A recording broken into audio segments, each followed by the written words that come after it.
മനോരഥങ്ങൾ spoiler talk. ഈ series കാണാത്ത ആൾക്കാരാണെങ്കിൽ ഇനി കാണരുത്. കാരണം ഇതിൽ കഥ മൊത്തം പറയുന്നുണ്ട്. ഞാൻ കഴിഞ്ഞ റിവ്യൂവിൽ ശിലാലിഖിതം അതിനെപ്പറ്റി പറഞ്ഞിട്ടില്ല. എപ്പിസോഡ് 4 അതെനിക്ക് ഇഷ്ടമായ ഒരു എപ്പിസോഡാണ്. ബിജുമേനോൻ നാട്ടിലേക്ക് വരുന്നു. നാട്ടിലേക്ക് വന്നിട്ട് അവിടെ അയാളുടെ നാട്ടിലുണ്ടാകുന്ന കുറച്ച് പ്രശ്നങ്ങൾ. നാട്ടിൽ അയാൾക്ക് ഒരാളെ സഹായിക്കണം എന്നൊക്കെ ഉണ്ട്. ഒരാൾ കഷ്ടപ്പെട്ട് ഇങ്ങനെ കിടക്കുന്നു. പക്ഷേ അയാളെ ആരും സഹായിക്കുന്നില്ല. അത് സമൂഹം മൊത്തം അവരിങ്ങനെ ഒറ്റപ്പെടുത്തുന്ന ഒരു രീതിയാണ്. അപ്പോൾ അത് സമൂഹം എങ്ങനെ ചിലരെ ഒറ്റപ്പെടുത്തണു, ചിലർക്ക് സഹായിക്കണമെങ്കിലും സഹായിക്കാൻ പറ്റില്ല, അങ്ങനത്തെയൊക്കെ സംഗതി കാണിക്കുന്ന ഒരു എപ്പിസോഡാണത്. അതെനിക്ക് ഇഷ്ടപ്പെട്ടു. ഇനി പറയാൻ പോകുന്നത് ഫുള്ള് സ്പോയിലർ ടോക്കാണ്. അപ്പോൾ ആദ്യത്തെ എപ്പിസോഡ് ഓളവും തീരവും നല്ല രീതിയിൽ തന്നെ തുടങ്ങി. നല്ല രീതിയിൽ തുടങ്ങി. അത് ഞാൻ വിചാരിച്ചു മോഹൻലാലും ദുർഗാകൃഷ്ണനും ഭയങ്കര ഒരു ബോറ് കോമ്പിനേഷൻ ആയിരിക്കും എന്നൊക്കെ വിചാരിച്ചു. പക്ഷെ അത് നല്ല കോമ്പിനേഷൻ തന്നെയായിരുന്നു.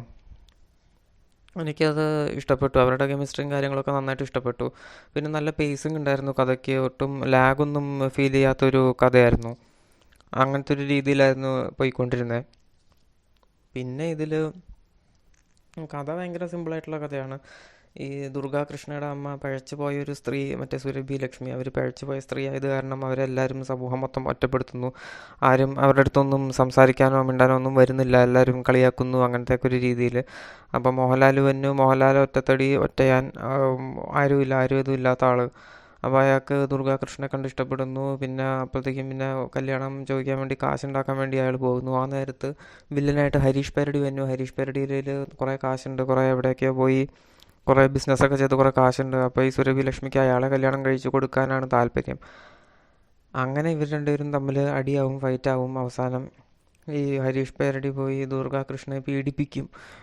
എന്നിട്ട് പോകാൻ നേരത്താണ് ഫൈറ്റ് ഉണ്ടാവണേ.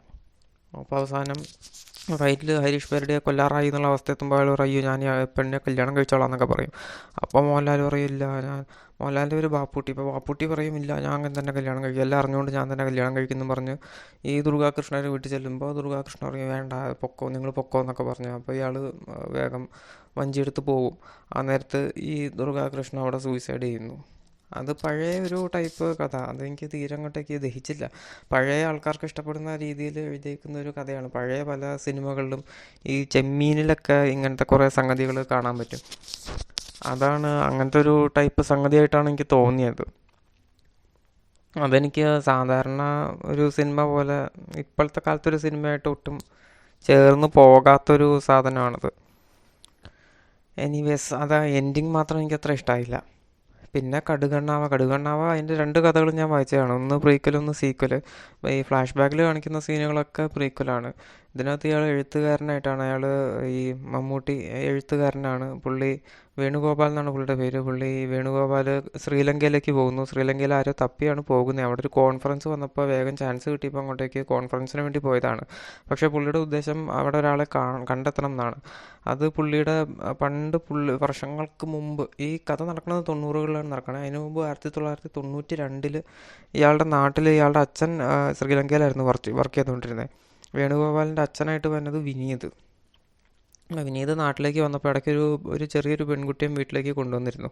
അപ്പോൾ ആ പെൺകുട്ടി വിനീതിൻ്റെ മകളാണെന്നൊക്കെ ഒരു അഭ്യൂഹം ഇങ്ങനെ പടരുന്നുണ്ടായിരുന്നു. അപ്പോൾ വീട്ടിൽ വഴക്കായി, ബഹളമായി. ഈ പെണ്ണിനെ എന്നിട്ട് തിരിച്ച് ശ്രീലങ്കയിലേക്ക് തന്നെ കൊണ്ടുപോകും. അപ്പോൾ മമ്മൂട്ടിയുടെ ക്യാരക്ടറിന് ഈ കൊച്ചിനെ ഭയങ്കര ഇഷ്ടമായിരുന്നു. ചെറുപ്പത്തിൽ ചെറിയ 2 വയസ്സ് മൂത്ത പെൺകൊച്ചായിരുന്നു. അപ്പോൾ അതിനെ ഭയങ്കര ഇഷ്ടമായി. അതിൻ്റെ ഒപ്പം കുറേ കളിക്കുകയൊക്കെ ചെയ്യും. അങ്ങനെ അത് പോകാൻ നേരത്തെ ഒരു കളിപ്പാട്ടമൊക്കെ ഈ വേണുഗോപാലിന് കൊടുക്കും. അപ്പോൾ വർഷങ്ങൾ കഴിഞ്ഞിട്ട് പിന്നെ ഈ പെൺകുട്ടിയെ തപ്പി പോവുകയാണ്. ലീല എന്നാണ് കണ്ടാണ് പേര്. അപ്പോൾ അത് തപ്പി ഇങ്ങനെ പോയി ശ്രീലങ്കയിലെത്തി. കുറേ തപ്പിക്കഴിഞ്ഞ അവസാനം കണ്ടെത്തുമ്പോൾ അവരുടെ വീട്ടിൽ ആകെ ദാരിദ്ര്യമായിട്ടിരിക്കണ ഒരു വീട്. അവിടെ ഇയാളുടെ ഫോട്ടോ ഒക്കെ വെച്ചിട്ടുണ്ട്. ഇയാൾക്ക് ശരിക്കും ശ്രീലങ്കയിലും ഒരു ഭാര്യയും കുട്ടികളും ഉണ്ട്, നാട്ടിലും ഭാര്യയും കുട്ടികളും ഉണ്ട് എന്നുള്ളൊരു അവസ്ഥയാണ്. അവസാനം ഇയാൾ കുറേ കാശ് കൊടുക്കാൻ ഏർപ്പാടാക്കിയിട്ട് ഈ വേണുഗോപാൽ തിരിച്ച് നാട്ടിലേക്ക് പോകും. പെങ്ങളുടെ മകനായിട്ട് സുമേഷ് മൂറൊക്കെ വരുന്നുണ്ട്. പുള്ളി ഭയങ്കര ദേഷ്യപ്പെട്ട് കേരളത്തിലെ ആൾക്കാരൊക്കെ പറ്റിച്ചിട്ട് പോവുകയാണ്, ഞങ്ങളുടെ കുടുംബം ഒന്നും നോക്കിയില്ല എന്നൊക്കെ പറഞ്ഞ് പുള്ളി ഇങ്ങനെ ചൂടാവുന്നുണ്ട്. പുള്ളിയൊക്കെ നന്നായിട്ട് അഭിനയിച്ചു. ഇതിനകത്തെ മ്യൂസിക്കും കാര്യങ്ങളൊക്കെ നല്ലതാണ്. ഈ ഒളവൻ തീരത്തിലെ മ്യൂസിക് ഒരു എന്താ പറയുക, നാടകം ടൈപ്പ് മ്യൂസിക്കായിട്ട് ഇടയ്ക്ക് തോന്നി. അത് ഇത്തിരി ഒരു പോരായ്മയായിട്ട് തോന്നി. കടുകണ്ണാവ് അങ്ങനെ ഒരു ആവറേജ് രീതിയിൽ ഇങ്ങനെ പോയി. ഓളം തീരത്തിൻ്റെ അവസാനം ഒരു സുഖമില്ല. പിന്നെ കാഴ്ച ഇതുപോലെ എന്താ പറയുക, ഒരു സ്ത്രീ 90കളിൽ നടക്കണ കഥ. ഈ പാർവതിയുടെ ക്യാരക്ടർക്ക് കല്യാണത്തിൽ നിന്ന് മോചനം വേണം, ഡൈവേഴ്സ് വേണം. പുള്ളിക്കാരി ഭയങ്കര പാട്ടും കാര്യങ്ങളൊക്കെ ഉള്ള ആളാണ്. പുള്ളിക്കാരി വർക്കിൻ്റെ ഭാഗമായിട്ട് വർക്ക് കൂടാണ്ടാണ് ഈ പാട്ടൊക്കെ ചെയ്യുന്നത്. പക്ഷേ പുള്ളിക്കാരിയുടെ ഭർത്താവായിട്ട് വരുന്നത് നരേനാണെങ്കിൽ ഫുള്ള് മാർക്കറ്റിംഗ് ഫീൽഡിലാണ്. അപ്പോൾ പുള്ളിക്ക് ഇവരുമായിട്ട് ഒട്ടും ചേർന്ന് പോകുന്നില്ല. ഇവർ ചെന്നൈയിലാണ്. അപ്പോൾ ഇടയ്ക്ക് വെച്ച് നാട്ടിലേക്ക് വന്നിടത്താണ് കഥ തുടങ്ങണേ. നാട്ടിൽ വന്നിട്ട് ഇവർ ഓരോരുത്തരെ ഇങ്ങനെ കാണുന്നു. ഇവർ രണ്ടുപേരും അല്ല, ഈ പാർവതി മാത്രം നാട്ടിലേക്ക് വരുന്നു. അപ്പോൾ നാട്ടിലെത്തുമ്പോൾ ആൾക്കാരിങ്ങനെ പറയും, നീ ഇങ്ങനെ ഡൈവേഴ്സ് ചെയ്യണത് ശരിയല്ല, അത് നാട്ടുകാരൊക്കെ പറയണത് അങ്ങനെയൊന്നും ചെയ്യാൻ പാടില്ല എന്നാണ്, അത് നമ്മുടെ ഇതിനൊന്നും കൊള്ളില്ല, നമ്മുടെ രീതികളൊന്നും അല്ല ഇങ്ങനെ ഡൈവേഴ്സ് ചെയ്ത് പോകുന്നത്. അങ്ങനെ കുറേ ആൾക്കാരിങ്ങനെ പറയുന്നു. പിന്നെ ഈ നരേനിടയ്ക്ക് മദ്യപാനമൊക്കെയാണ്, പുള്ളിക്ക് ബിസിനസ്സൊന്നും അത്ര ശരിയാവുന്നില്ല. അതിൻ്റെ ഇടയ്ക്ക് പാർവതി ഒരാളെ കാണും. പുള്ളി പാട്ടുമായിട്ടൊക്കെ നല്ല ടച്ചുള്ള ആളാണ്. പുള്ളി ഏതോ വലിയ കുറച്ച് പണമൊക്കെ ഉണ്ട് പുള്ളിക്ക്. പുള്ളി എന്നിട്ട് സ്വന്തം വീട് വാടകയ്ക്ക് കൊടുക്കുകയാണ്, പാട്ടുകാർക്ക് പ്രാക്ടീസ് ചെയ്യാൻ വേണ്ടി വാടകയ്ക്ക് കൊടുക്കുകയാണ്. അപ്പോൾ അയാളെ കണ്ട് അയാളുമായിട്ട് ചെറിയ ഇഷ്ടത്തിലൊക്കെ ആയി എന്നുള്ള രീതിയിലാണ് കഥ പോകുന്നത്. പിന്നെ അവസാനം എത്തുമ്പോഴത്തേക്കും നാട്ടിലൊരു അമ്മൂമ്മയെ ചെന്ന് കാണും. ആ അമ്മൂമ്മ കണ്ണില്ലെങ്കിലും പുള്ളിക്കാരിക്ക് ഭയങ്കര ഷ്രൂഡായിട്ടുള്ള അമ്മൂമ്മയാണ്. പുള്ളിക്കാരി കണ്ടിട്ട് ഈ പാർവതി നടന്നു വരുമ്പോൾ തന്നെ പറയും, നിനക്ക് വെയിറ്റ് കൂടിയല്ലേ, നീ നടന്നപ്പോഴത്തേക്കും കിതയ്ക്കുന്നത് ഞാൻ കേട്ടു. അങ്ങനത്തെ ഒക്കെ ഭയങ്കര ഷാർപ്പായിട്ടുള്ള ലേഡി. അവരെന്നിട്ട് ഇങ്ങനെ കുറേ പറയും, അവരാദ്യം കല്യാണം കഴിച്ചത് ഏതോ ഒരാളെയായിരുന്നു, പിന്നെ അയാൾ വിട്ടുപോയി വേറെ ആൾ വന്നു, എന്നിട്ട് പിന്നെ അവർക്ക് നല്ല ജീവിതമൊക്കെ ആയി എന്നൊക്കെ അങ്ങനെയൊക്കെ പറഞ്ഞ് പുള്ളിക്കാരി എന്തൊക്കെയോ ഇങ്ങനെ ഇതൊരു മോട്ടിവേഷൻ പോലെ ഇങ്ങനെ കൊടുത്തുണ്ട്. അവസാനം പക്ഷേ എൻഡിങ് ഒന്നും പറയുന്നില്ല. എനിക്ക് മനസ്സിലായില്ല. അവസാനം പുള്ളിക്കാരി ഈ പാർവതി മറ്റേ ഒപ്പം പോകാൻ തീരുമാനിച്ചോ എന്നറിയില്ല. പുള്ളിക്കാരി ഒന്ന് ഫോണൊക്കെ വിളിച്ച് അയാളുടെ അടുത്ത് എന്തൊക്കെയോ ഇങ്ങനെ പറയും. അത് അങ്ങനെ എത്തുമ്പോഴത്തേക്കും നിൽക്കും കഥ. അതെനിക്ക് അത്രയ്ക്ക് അങ്ങോട്ടേക്ക് എൻഡിങ് ഒരു സുഖമായില്ല. പിന്നെ ശിലാലിഖിതം നല്ലൊരു ഇതായിട്ട് എനിക്ക് ഏറ്റവും ഇഷ്ടപ്പെട്ടത് അതാണ്. ബിജു മേനോൻ നാട്ടിലേക്ക് വന്നു, സ്വന്തം മോളെ കൂട്ടിക്കൊണ്ട് വന്നു. ഒരു 6 വയസ്സുള്ള മോളെ കൂട്ടിക്കൊണ്ട് നാട്ടിലേക്ക് പോവുകയാണ്. പുള്ളിക്കാരൻ കോഴിക്കോട് ടൗണിലാണ് വർക്ക് ചെയ്യണേ, പ്രൊഫസറാണ്. അപ്പോൾ എന്തോ ആവശ്യത്തിന് വേണ്ടി നാട്ടിലേക്ക് വന്നപ്പോൾ ശിലാലിഖിതം, ഏതോ ഒരു പഴയ ശിലാലിഖിതം കുഴിച്ചെടുത്തിട്ടുണ്ട്. അപ്പോൾ അത് പരിശോധിക്കാൻ വേണ്ടി വന്ന വഴിക്ക് പുള്ളി വീട്ടിലേക്ക് പോകും. തറവാട്ടിൽ ചെന്ന് ശാന്തികൃഷ്ണയാണ് അമ്മയായിട്ട് തന്നെ. അപ്പോൾ ആ നേരത്ത് ഇങ്ങനെ ഒരു വാർത്ത അവിടെ ഉണ്ട്. അവിടെ ഒരു പെണ്ണ്, ഏതൊരു ചെറിയൊരു പെണ്ണ് ഒരു പുഴയുടെ അടുത്ത് ഇങ്ങനെ പരിക്കേറ്റെന്തോ പറ്റി അവിടെ കിടക്കണം. അപ്പോൾ ആരും എടുക്കാൻ പറ്റില്ല, കാരണം ആ പെണ്ണിൻ്റെ അമ്മയെ പറ്റി മോശമായിട്ടുള്ള വാർത്തകളാണ് തന്നെ. അവർ പഴച്ചു പോയ ആളാണെന്നുള്ള രീതിയിൽ ഇങ്ങനെ വാർത്തകളൊക്കെ വന്നിട്ടുണ്ട്. അപ്പോൾ ആരും അടുത്തേക്ക് പോകുന്നില്ല. അങ്ങനെ ഇരിക്കുമ്പോൾ ഇയാൾക്കാണെങ്കിൽ സഹായിക്കണം എന്നുണ്ട്. കാരണം ഈ കൊച്ചിൻ്റെ അമ്മയായിട്ട് പണ്ട് ഇയാൾക്ക് ഇഷ്ടമായിരുന്നു, കല്യാണം കഴിക്കണം എന്നൊക്കെ ഉണ്ടായിരുന്നു. അതൊന്നും നടന്നില്ല. പക്ഷേ സൊസൈറ്റി ആരും ഇങ്ങനെ സഹായിക്കാൻ പോയി കഴിഞ്ഞാൽ പിന്നെ ചീത്തപ്പേരാന്ന് വെച്ചാൽ ആരും ഒന്നും സഹായിക്കില്ല. ഇതും പണ്ട് നടക്കണ കഥയാണ്. എനിക്ക് തോന്നുന്നു 90കളിൽ മുമ്പ് നടക്കണമെന്ന് തോന്നുന്നു. ഇതിനകത്ത് ഇലക്ട്രിസിറ്റി എന്നുള്ളതായിട്ട് കാണിക്കുന്നില്ല. പിന്നെ അയാളിങ്ങനെ ആകെ ഒരു സംഘർഷമായിട്ട് ഇങ്ങനെ അവിടെ നാട്ടിലിങ്ങനെ ഇരിക്കണം. എന്നിട്ട് പുള്ളിക്കാരനാണെങ്കിൽ നാടൊട്ടും ഇഷ്ടപ്പെടുന്നുമില്ല. ഇങ്ങനത്തെ ഒരു അവസ്ഥ ഇയാളുടെ അമ്മയ്ക്ക് വന്നാലെങ്ങാനും അമ്മ വന്ന് എവിടെയെങ്കിലും വീണ് കിടന്നു കഴിഞ്ഞാൽ ആരും സഹായിക്കില്ലല്ലോ എന്നൊക്കെ പുള്ളി ഇങ്ങനെ വിചാരിക്കും. എന്നിട്ട് അമ്മയടുത്ത് പറയും, നമുക്കെല്ലാം വിറ്റ് പെറുക്കി സിറ്റിയിലേക്ക് പോകാമെന്നൊക്കെ പറയും. പക്ഷേ ഈ ശാന്തികൃഷ്ണൻ അങ്ങനെ സമ്മതിക്കില്ല. അതിൻ്റെ ഇടയ്ക്ക് അവസാനം എന്നിട്ട് പുള്ളിക്കാരൻ പോകും. ഇവിടെ ഈ വീട്ടിൽ കുറേ ആൾക്കാരൊക്കെ വരും. ഈ ജോയി മാത്യു, TG രവി, ഇങ്ങനത്തെ ആൾക്കാരൊക്കെ വന്നിരുന്ന് ഇങ്ങനെ പറയണം, അതെ ആ കൊച്ചവിടെ ചാവാൻ കിടക്കുകയാണ്, എന്നിട്ട് അയ്യോ എന്നെ സഹായിക്കാൻ പറ്റില്ല എന്നൊക്കെ പറഞ്ഞ് പിന്നെ സുഹൃതക്ഷയം, മറ്റത് മറിച്ചത്, കർമ്മഫലം എന്നൊക്കെ പറഞ്ഞ് അവസാനം ബിജുമേനോൻ്റെ മകൾ ഇതൊക്കെ കണ്ടിട്ടാണെങ്കിലും അവസാനം പോയിട്ടൊരു കുറച്ച് വെള്ളമെങ്കിലും ആ കൊച്ചിന് ആരും അറിയാണ്ട് കൊണ്ടുപോയി കൊടുക്കും. അത് അവസാനം പറയും. അപ്പോൾ അയാൾക്ക് കുറച്ച് സമാധാനമാകും. എന്നിട്ട് അവർ തിരിച്ച് നാട്ടിലേക്ക് പോകത്തില്ല, തിരിച്ച് ടൗണിലേക്ക് പോകും. അത് വലിയ കുഴപ്പമില്ലാണ്ട് തോന്നി. പിന്നെ വിൽപ്പന തുടങ്ങിയപ്പോൾ കറക്റ്റ് ഒരു പോൺ വീഡിയോ പോലെയാണ് എനിക്ക് തോന്നിയത്. ഒരു പോൺ വീഡിയോയുടെ ഇൻട്രോ പോലെ തോന്നി. പണക്കാരിയായിട്ടുള്ളൊരു സ്ത്രീ, ആ സ്ത്രീയുടെ ഭർത്താവ് എപ്പോഴും പണിയായിട്ട് എങ്ങോട്ടെങ്കിലുമൊക്കെ പോവുമായിരിക്കും. അപ്പോൾ ഇവർ ചെന്നൈയിലത്തെ വീട് വിറ്റ് പോവുകയാണ്. അപ്പോൾ ആ വീട്ടിലത്തെ സാധനങ്ങളൊക്കെ അവർക്ക് വിൽക്കണം. അതിനുവേണ്ടി ഒരു പത്രത്തിൽ പരസ്യം കൊടുത്തു. അത് കണ്ടിട്ട് വരുന്ന ആളാണ് ആസിഫ് അലി ആണെങ്കിൽ ജേർണലിസ്റ്റാണ്. അയാൾക്കൊരു ടൈപ്പ് റൈറ്റർ അന്വേഷിച്ചാണ് വന്നത്. പക്ഷേ ടൈപ്പ് റൈറ്റർ പോയി.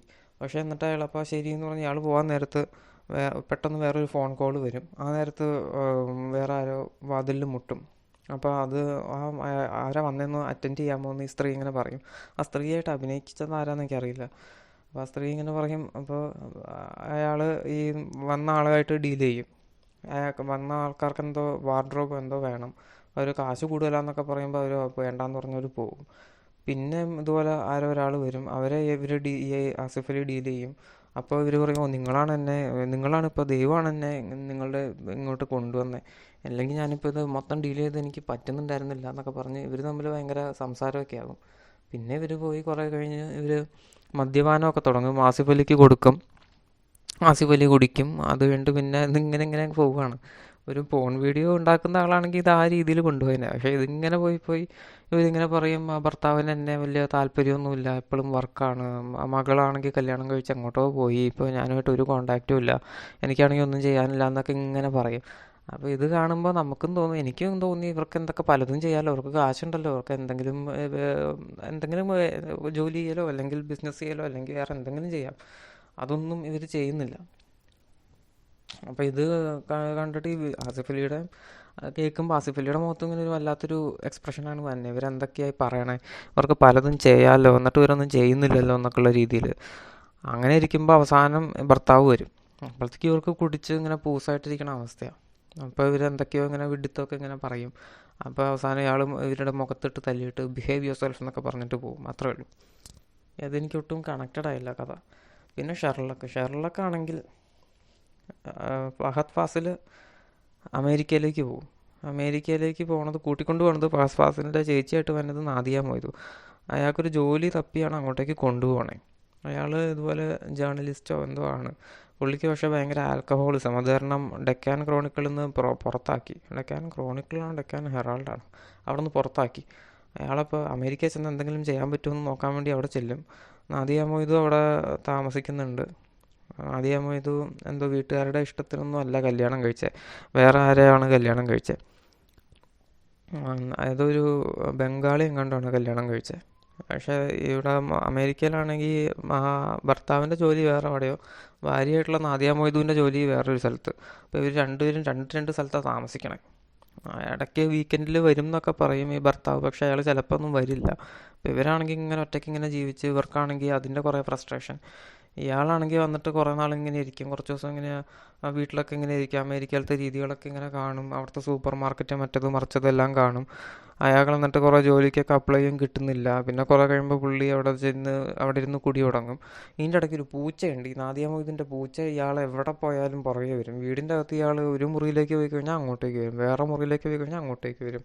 ഇയാൾക്കാണെങ്കിൽ പൂച്ചയെ കാണുന്നത് ഇഷ്ടമല്ല. അവസാനം ഇയാൾ ജോലിയൊന്നും കിട്ടാതെ ഇങ്ങനെ കിടന്നിങ്ങനെ വിഷമിച്ചിങ്ങനെ ഇരിക്കും. ഇടയ്ക്ക് പൂച്ചയെടുത്ത് എന്തൊക്കെയോ ഇങ്ങനെ സംസാരിക്കും. പൂച്ച ഒരു ക്യാരക്ടറാണ് ഇതിനകത്ത്. എനിക്ക് അതൊട്ടും ക്ലിക്കായില്ല. എന്തിനാണ് ഈ പൂച്ചയുടെ സിഗ്നിഫിക്കൻസ് എന്താണെന്ന് മനസ്സിലായില്ല. അവസാനം ഇയാളിങ്ങനെ ജോലി കിട്ടാതെ ഇങ്ങനെ വിഷമിച്ചിങ്ങനെ കരഞ്ഞിങ്ങനെ ഇരിക്കും. അവിടെ എത്തുമ്പോൾ കത്ത് നിൽക്കും. അതിനൊരു എൻഡിങ് ഇല്ല. എൻ്റെ ബുക്കിലാണെങ്കിൽ ഫുള്ളൊരു സർറിയലായിട്ടുള്ളൊരു എൻഡിങ്ങാണ് കൊടുക്കുന്നത്. അതാണെങ്കിൽ എനിക്ക് ഒട്ടും മനസ്സിലായില്ല. പിന്നെ ഉള്ളത് കടൽക്കാറ്റിൻ്റെ എനിക്ക് അതിലത്തെ അഭിനയം തീരെ ഇഷ്ടപ്പെട്ടില്ല. കഥ കുഴപ്പമില്ല. ഈ ഇന്ദ്രജിത്തിന് അവിഹിതമാണ്. ഭാര്യയായിട്ട് വന്നത് അപർണ ബാലമുരളി. പക്ഷേ പുള്ളിക്കാരൻ പോയി ആൻ അഗസ്റ്റിൻ, അതൊരു ആംഗ്ലോ ഇന്ത്യൻ ലേഡിയാന്ന് തോന്നുന്നു, അവരായിട്ട് കുറേ നേരം ഏതോ ഒരു വീടൊക്കെ എടുത്ത് ഒളിച്ച് താമസിക്കുക. എന്നിട്ട് അയാൾ സ്വന്തം വീട്ടിൽ പറയും, അയ്യോ എനിക്കിവിടെ നമ്മുടെ വീടിൻ്റെ അടുത്ത് കടലുണ്ട്, അപ്പോൾ കടലിൻ്റെ ഉപ്പ് കാറ്റടിച്ചു കഴിഞ്ഞാൽ എനിക്കിഷ്ടാവില്ല എന്നൊക്കെ പറഞ്ഞ് എന്താ അലർജിയാണെന്നോ എന്തൊക്കെയോ പറഞ്ഞ് പുള്ളി പറ്റിച്ച് ആൻ അഗസ്റ്റിൻ്റെ ഒപ്പം ഇങ്ങനെ നിൽക്കും. കുറേ കഴിഞ്ഞ് ആൻ അഗസ്റ്റിൻ പറഞ്ഞ് നമുക്ക് കല്യാണം കഴിക്കാമെന്നൊക്കെ പറയും. അപ്പോൾ ഇയാൾ പറയും കല്യാണം കഴിക്കണം, നമുക്ക് ഇങ്ങനെ പോയാൽ മതി എന്നൊക്കെ പറയും. അയാളാണെങ്കിൽ ഇന്ദ്രജിത്താണെങ്കിൽ തീരെ ഒന്നുമില്ലാത്ത അവസ്ഥയിൽ നിന്ന് ഉണ്ടായി വന്ന ഒരാളാണ്. അയാളുടെ പേരെന്താ, കേശവ് ഇങ്ങനെ ഒന്നുമില്ലാത്ത അവസ്ഥയിൽ നിന്ന് ഉണ്ടായി വന്ന പുള്ളി ഏതോ ഒരു ആളുടെ കണക്കപ്പിള്ളിയായിട്ടൊക്കെ നിന്ന് പിന്നെ പതുക്കെ കാശുണ്ടാക്കി ഏതോ ഫാക്ടറിയൊക്കെ ഉണ്ടാക്കി, ഫാക്ടറിയുടെ വലിയ മാനേജറൊക്കെയാണ് ഇപ്പം. അപ്പോൾ അവസാനം ഈ ആൻ അഗസ്റ്റിൻ വേറെ ഏതോ ഒരുത്തനെ പോയി കല്യാണം കഴിക്കും. അപ്പോൾ ഇയാൾക്കാണെങ്കിൽ ആകെ വിഷമമൊക്കെ ആവും. തിരിച്ചു വരുമ്പോൾ വീട്ടിൽ അപർണ ബാലമുരളി ഉണ്ട്, മകളുണ്ട്. പിന്നെ ഈ അപർണ ബാലമുരളി പ്രഗ്നൻ്റ് ആണ്. അപ്പോൾ വീട്ടിലെത്തുമ്പോൾ ഇയാൾ പറയും ഞാൻ ഇനി മാറി താമസിക്കണില്ല, ഞാൻ ഇവിടെ തന്നെ താമസിക്കാം, എൻ്റെ രോഗമൊക്കെ ഭേദമായിട്ടുണ്ടെന്നൊക്കെ പറയും. അപ്പോൾ ഈ ഭാര്യയ്ക്ക് ഭയങ്കര സന്തോഷമാകും. എന്നിട്ട് അവസാനം കാണിക്കും ഈ ഭാര്യ ഇതെല്ലാം അറിയുന്നുണ്ടായിരുന്നു. ഈ മറ്റേ ആനഗസ്റ്റിൻ ഇയാൾക്ക് കൊടുത്ത എന്തോ ഒരു തൂവാല അതിലെന്തോ എഴുതി വെച്ചിട്ടുണ്ട്. അപ്പോൾ അത് ഈ പെണ്ണ് കണ്ടിട്ടുണ്ട് നേരത്തെ, പക്ഷെ ഒന്നും മിണ്ടിയില്ല. ഒന്നും മിണ്ടാതെ അവസാനം ആ തൂവാല ഇങ്ങനെ പറന്നു പോയി. ആകെ സന്തോഷമാവും, ഭർത്താവ് തിരിച്ചു വന്നല്ലോ എന്നുള്ളത് ഓർത്ത്. പിന്നെ കണ്ട അഭയം തേടി വീണ്ടും. ഇത് എന്താ സംഗതി ഉദ്ദേശിച്ചതെന്നൊന്നും മനസ്സിലായില്ല. സിദ്ദിഖാണെങ്കിൽ മരിച്ചഭിനയിക്കുകയാണ് ഇതിനകത്ത്. സിദ്ദിഖ് ഇങ്ങനെ അഭിനയിച്ച് വല്ലാത്ത രീതിയിൽ ഇങ്ങനെ അഭിനയിക്കുന്നു. പുള്ളിയാണെങ്കിൽ ഫുള്ള് ഏതോ ഒരു സ്ഥലത്തേക്ക് പുള്ളി വന്നു. പുള്ളിയുടെ പഴയ നാടാണെന്ന് തോന്നുന്നു. പണ്ടെങ്ങാണ്ടും പുള്ളി അവിടെ നിന്ന് പോയതാണ്. പിന്നെ തിരിച്ചു വരുമ്പോൾ അവിടത്തുള്ള ആർക്കും അയാളെ അറിയില്ല. അങ്ങനെ എന്തൊക്കെയോ പുള്ളി ഇങ്ങനെ സ്വയം ഇങ്ങനെ പറയുന്നുണ്ട്. എന്നിട്ട് പുള്ളി വന്ന് ഒരു വീട് വാടകയ്ക്ക് എടുക്കും. അപ്പോൾ വീട് വാടകയ്ക്ക് എടുക്കാൻ നിൽക്കുമ്പോൾ അതിൻ്റെ ബ്രോക്കർ അല്ല ഒരു കാര്യസ്ഥൻ വന്നിട്ട് പറയും, ഈ വീടിൻ്റെ ഒരു യജമാൻ്റെ ആണ്, പുള്ളി ഏതോ വലിയ ആളാണ്, അയാൾ വീട് വാടകയ്ക്ക് നിങ്ങൾക്ക് സമ്മതിച്ചിട്ടുണ്ട്, നിങ്ങൾ താമസിച്ചോ എന്നൊക്കെ പറയും. എന്നിട്ട് പിന്നെ ആദ്യം വീടൊക്കെ വൃത്തിയാക്കും. പിന്നെ അതിൻ്റെ ഇടയ്ക്ക് പുള്ളിക്ക് പിന്നെ ഹാലൂസിനേഷൻ തുടങ്ങും. ഏതോ ഒരു പെണ്ണിനെ ഇങ്ങനെ ഹാലൂസിനേറ്റ് ചെയ്യും. പെണ്ണിങ്ങനെ വന്നു, പെണ്ണവിടെ കുളിക്കുന്നു, പിന്നെ പെണ്ണ് കാട്ടിലേക്ക് ഓടുന്നു, അങ്ങോട്ട് പോകുന്നു ഇങ്ങോട്ട് പോകുന്നു. ഇയാൾ എന്നിട്ട് പെണ്ണിൻ്റെ പുറകെ ഇങ്ങനെ പോകുന്നു. ഇതെന്താണ്, ഇയാളുടെ മരിച്ചുപോയ ഭാര്യയാണോ കൊച്ചാണോ ഒന്നും അറിയില്ല. അയാൾ നല്ല ഭയങ്കരമായിട്ട് ഇങ്ങനെ അഭിനയിക്കുന്നുണ്ട്. സന്തോഷ് ശിവനാണ് ഇത് ഡയറക്റ്റ് ചെയ്തേക്കുന്നത്. ഇതെന്തെന്നാണ്. എന്നിട്ട് അവസാനം കുറേ കഴിയുമ്പോഴത്തേക്കും ഈ കാര്യസ്ഥൻ വന്നിട്ട്, കാര്യസ്ഥനായിട്ട് വന്നത് ആ കോമഡി ഷോയിലൊക്കെ വന്ന ആ പുള്ളിയുടെ പേര് എനിക്കറിയില്ല. പുള്ളി പറയും യജമാനൻ പറഞ്ഞിട്ടുണ്ട് ഇവിടുന്ന് പോകണം എന്നൊക്കെ പറയും. അപ്പോൾ ഇയാൾ പറയും അയ്യോ എന്നെ പറഞ്ഞു വിടരുത്, ഞാൻ ഇവിടെ തന്നെ താമസിക്കട്ടെ എന്നൊക്കെ പറയും. ഇയാൾക്ക് എന്നിട്ട് തിരിച്ചു പോകാൻ വയ്യ. ഇയാൾ പറയും ഇയാൾക്കെന്താണ്, ഇയാൾ നേരത്തെ വിഴുപ്പ് ബാണ്ടൊക്കെ ഉള്ള സ്ഥലത്താണ് ഞാൻ താമസിച്ചിരുന്നതെന്നൊക്കെ ഇങ്ങനെ ആത്മകഥ ഇങ്ങനെ പറയും. അതെന്താണെന്നൊന്നും എനിക്ക് മനസ്സിലായില്ല. എന്നിട്ട് ലാസ്റ്റ് യജമാനൻ ദേ വരുന്നു എന്നൊക്കെ പറഞ്ഞ് അവസാനം എത്തുമ്പോഴത്തേക്കും ഇയാൾ മരിക്കും. ഇതെന്താ ഉദ്ദേശിച്ചത് എനിക്കറിയില്ല, ഒരു ഐഡിയ ഇല്ല. പിന്നെ സ്വർഗം തുറക്കുന്ന സമയം, ഇതാണെങ്കിൽ വളരെ പ്രഡിക്റ്റബിൾ ആയിട്ടുള്ളൊരു കഥ. ഇങ്ങനെ സ്ട്രൈറ്റ് ആയിട്ട് ഇങ്ങനെ പോകുന്നു. പണ്ട് പല സിനിമകളിലും ഇതേ സെയിം കഥ കണ്ടിട്ടുണ്ട്. നെടുമുടി മരിക്കാൻ കിടക്കുന്നു. ഈ ഇന്ദ്രൻസ് ആണെങ്കിൽ എല്ലാ മരണവും ജനനവും എല്ലാ കാര്യത്തിനും അവിടെയുള്ള ഒരാൾ. പുള്ളിക്ക് ഇങ്ങനെ കുറേ പേരുടെ മരണത്തിനൊക്കെ പുള്ളി വന്ന് അവസാന നിമിഷമൊക്കെ ഇങ്ങനെ നോക്കുന്നുണ്ട്. അപ്പോൾ പുള്ളിക്ക് ഇതിനെപ്പറ്റി എന്തൊക്കെയോ കുറേ അറിയാം. എപ്പം മരിക്കും എന്നൊക്കെ പുള്ളി ഇങ്ങനെ വന്ന് വീട്ടുകാരുടെ അടുത്ത് പറയും. ശ്വാസം നാളെ ചിലപ്പോൾ വലിച്ചു തുടങ്ങും, നാളെ മരിക്കും അല്ലെങ്കിൽ മറ്റന്നാൾ മരിക്കും എന്നൊക്കെ ഇങ്ങനെ പുള്ളി ഇങ്ങനെ പറയും. വീട്ടുകാരാണെങ്കിൽ എന്നിട്ട് ഡോക്ടറെ വിളിച്ച് വരുത്തും. ഡോക്ടർ വേറെ എന്തൊക്കെയോ പറയും. പുള്ളിയുടെ കണ്ടീഷൻ അങ്ങനെ തന്നെയാണ്, ചേഞ്ച് ഒന്നുമില്ല, ചിലപ്പോൾ മരിക്കാൻ സാധ്യതയുണ്ട് എന്നുള്ളൊക്കെ രീതിയിലൊക്കെ ഇങ്ങനെ പറയും. ഇന്ദ്രൻസ് ആണെങ്കിൽ എന്നിട്ട് ഇവിടെ ഇങ്ങനെ ഇരിക്കുന്നു. പിന്നെ കുറേ വീട്ടുകാർ വന്നു. മറ്റേ രഞ്ജി പണിക്കർ വരും, രഞ്ജി പണിക്കരുടെ ഭാര്യയായിട്ട് സുരഭി ലക്ഷ്മി വരും. ഇവരൊക്കെ വന്നിട്ട് ഇങ്ങനെ മരിക്കാൻ ഇങ്ങനെ നോക്കി നിൽക്കുകയാണ്. എപ്പോൾ മരിക്കും എന്നുള്ള രീതിയിൽ ഇങ്ങനെ നോക്കി നിൽക്കുന്നു. കുറേ കഴിഞ്ഞ അവസാനം ഒരു ദിവസം കഴിയുമ്പോഴത്തേക്കും ഈ നെടുമുടിയുടെ അവസ്ഥ കുറേ കൂടെ ഭേദമാവും. ഇതിങ്ങനെ എന്നിട്ട് പിന്നെ അവസാനം എല്ലാവരും പൊക്കോന്ന് പറയും. എല്ലാവരും ഇന്ന് പോകണോ നാളെ പോകണോ, ഒന്ന് മരിച്ചു കിട്ടിക്കഴിഞ്ഞാൽ പെട്ടെന്ന് പോകാമായിരുന്നു എന്നൊക്കെ വിചാരിച്ചിങ്ങനെ ഇരിക്കുകയാണ്. ഈ രഞ്ജി പണിക്കരൊക്കെ പറയും ഒന്ന് വേഗം മരണവാർത്ത കൊണ്ട്. അയാളെന്തോ ഒരു കമ്പനിയിൽ MD വന്നിട്ടുണ്ട്. അപ്പോൾ MDയുടെ അടുത്ത് ഒരു മരണവാർത്ത പറഞ്ഞു കഴിഞ്ഞാൽ ചിലപ്പോൾ അയാൾക്ക് സിമ്പതി ആവും. അങ്ങനെ പുതിയ ഓഫീസോ പുതിയ ഫാക്ടറി തുടങ്ങുന്ന സ്ഥലത്ത് എന്നെ മാനേജറാക്കും, അങ്ങനെയൊക്കെ വിചാരിക്കുന്ന ആളാണ്. അപ്പോൾ എല്ലാവരും പോയി. അപ്പം കുറച്ചൊക്കെ ഈ നെടുമുടി എഴുന്നേറ്റ് വന്നപ്പോഴത്തേക്കും പുള്ളി പറയും എന്നാൽ എല്ലാവരും പൊക്കോ, നിങ്ങൾക്ക് എല്ലാവർക്കും തിരക്കുള്ളതല്ലേ. എന്നിട്ട് അവസാനം പറയും ഇനി ഇതുപോലെ എന്തെങ്കിലുമൊക്കെ വന്നു കഴിഞ്ഞാൽ എല്ലാം കഴിഞ്ഞിട്ട് അവരെ അറിയിച്ചാൽ മതി, കാരണം അവർക്കൊക്കെ ഭയങ്കര തിരക്കുള്ള ആൾക്കാരാണ്, അങ്ങനെ നേരത്തെ ഒന്നും അറിയിക്കണ്ട എന്നൊക്കെ പറയും. എന്നിട്ട് പിന്നെ ഇന്ദ്രൻസും പോവും.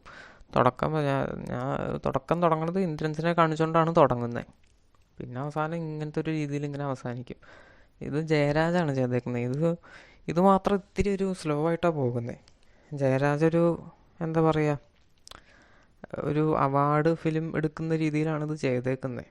പുള്ളി കമേഴ്ഷ്യൽ ഫിലിം ചെയ്യുന്ന ആളാണെങ്കിൽ കൂടി ഇത് ചെയ്തേക്കുന്നത് ഒരു അവാർഡ് മൂഡിലാണ് ചെയ്തേക്കുന്നത്. അതാണ് ലാസ്റ്റ് എപ്പിസോഡ്.